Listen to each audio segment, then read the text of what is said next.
এই দিকটা দেখাচ্ছি আপনাকে। এই যে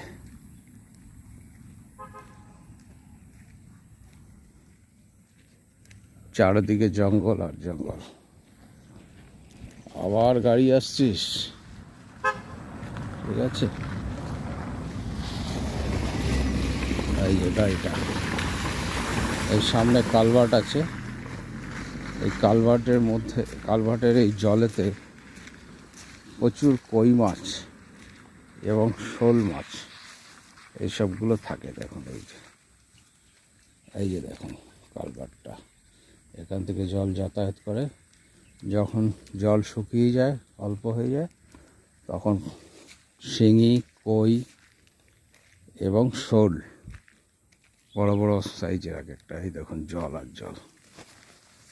চলুন, ঠিক আছে, এই অবধি এতে।